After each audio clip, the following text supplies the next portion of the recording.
ในตอนเช้าของวันที่23กุมภาพันธ์2026นี้กรมประกันสังคมกองทัพได้เปิดฝึกอบรมระยะสั้นการนำใช้ระบบคุ้มครองและรายงานจำนวนสมาชิกประกันสังคมภาคประจำการฉบับปรับปรุงให้พนักงานผู้ที่เฮ็ดเวียกงานประกันสังคมสุดที่2โดยการเป็นประธานของสหายพลตรีแสงมณีวรคำมณีกรรมการคณะประจำภาคกระทรวงป้องกันประเทศรองหัวหน้ากรมใหญ่การเมืองกองทัพผู้ชี้นำเวียกงานประกันสังคมกองทัพ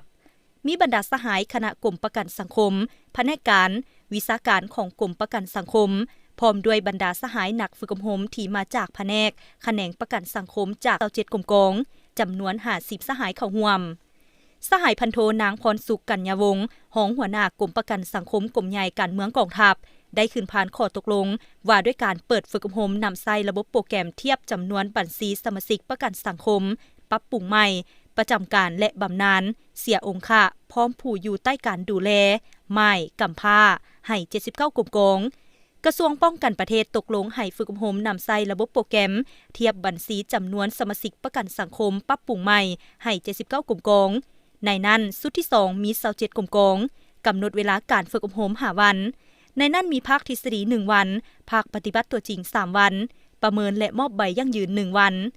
สหายพลตรีแสงมณีวรคำมณีได้มีคำเห็นกล่าวเปิดการฝึกอบรมและได้เรียกร้องมายังบรรดาสหายนักฝึกอบรม